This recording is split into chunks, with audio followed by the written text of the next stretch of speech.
So the whole family of coronaviruses are named coronavirus because corona means crown. And so this refers to the way that the virus looks under the microscope, like there's a crown on the top of the virus. Some of them, 4 or 5 different kinds, cause common diseases among humans.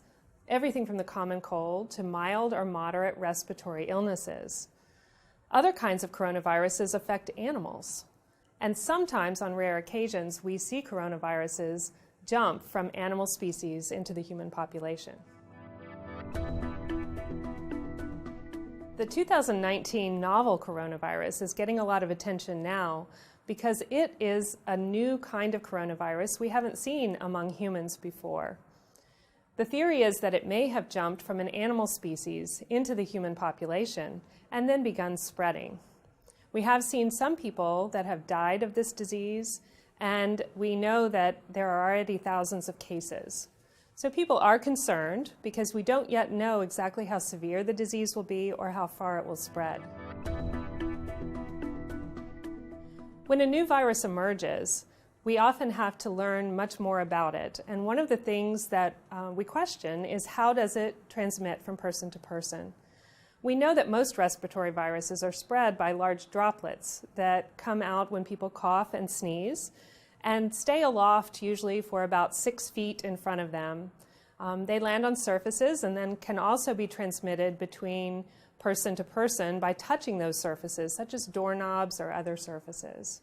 Other viruses can spread in the air and stay aloft for a longer period of time in small droplet nuclei. For this current 2019 coronavirus, we're not yet sure whether it is droplet or airborne transmission. So we're erring on the side of caution and taking protection as if it was spread by the airborne route. We're still learning a lot about this 2019 novel coronavirus to understand how dangerous it might be. Right now, the majority of the cases are in China. We know that some travelers have brought the virus to other countries, including the United States. I think one of the main things to keep in mind is that this is respiratory virus season, and we have other respiratory viruses like influenza that we need to take precautions because we know we have thousands of cases and thousands of deaths in this country every year from influenza. Given the ongoing transmission of the virus in China, we have a travel alert that was issued by the Centers for Disease Control and Prevention. So at this time, until we know more, avoid non-essential travel to China. Johns Hopkins Health System and health systems across the nation are busy right now preparing to safely identify, isolate, evaluate, and care for patients with the 2019 novel coronavirus. We have the capability of doing this safely by utilizing personal protective equipment, by implementing travel screening so that we can quickly identify patients who have risk factors for the disease, and then implementing isolation precautions, the use of personal protective equipment, and other measures to make sure that we limit the spread of the virus.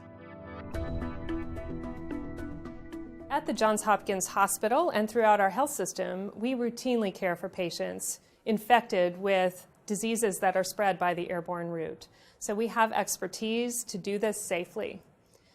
When a new virus comes along that has unknown risks, we have extra measures that we can put in place, including our biocontainment unit that can advise us and put plans in place to safely care for these patients.